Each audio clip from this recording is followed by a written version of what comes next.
Prenons l'exemple de Pinocchio, le deuxième long métrage d'animation sorti en 1940. Le livre de Collodi n'est pas anodin. Justement, comment Walt a-t-il porté son choix sur une histoire aussi éloignée de son Blanche-Neige ? Parce qu'il est un visionnaire, un créatif et qu'il sait que plus difficile encore que de produire son premier long métrage, ce sera d'envisager les suivants.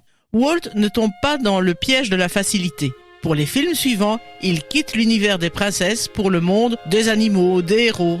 Ah bon, des animaux, comment ça ? Walt a toujours su devancer les projets. Dès 1935, alors que Blanche-Neige et les Sept Nains n'en est encore qu'à ses balbutiements, Disney envisage d'adapter l'œuvre de Sultan sur les premiers pas de Bambi.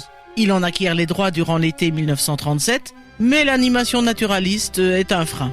Entre-temps, en septembre de la même année, l'animateur Norman Ferguson suggère l'adaptation des Aventures de Pinocchio de Carlo Collodi. Après avoir lu le livre, Walt sent qu'il tient là l'histoire rêvée et il décide de l'adapter avant de terminer Bambi. Et c'est ainsi que l'aventure commence. Et le challenge n'est pas évident. Dans le cas de Blanche-Neige, il avait fallu étoffer l'histoire qui n'était qu'un conte. Ici, c'est un roman. Trop de personnages, trop de détails. Il fallait donc élaguer pour en produire un film qui ne sera donc pas une reproduction exacte, mais bien une version de l'histoire qui appartient à Walt. Et cela donnerait une vision tout autre du personnage. Si chez Collodi, il s'agit d'un infâme garnement, insupportable, voire perfide, Disney en fait un enfant influençable que mène sa naïveté, mais qui apprendra la leçon. Une transformation qui sera d'ailleurs très coûteuse pour les studios. Ah oui, coûteuse, carrément. Ce qu'il faut comprendre, c'est que Walt n'adapte pas une histoire, il se l'approprie. Il confie à Norman Ferguson un défi important, puisqu'il ne s'agit pas d'étoffer un conte pour en faire un film, mais de travailler une histoire très construite, trop riche en scènes diverses et portée par un héros insupportable.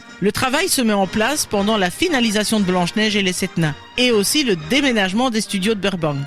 Bref, quand Walt découvre le projet, il envoie le tout à la poubelle. 6 mois de travail perdu, engloutissant la somme de $500,000.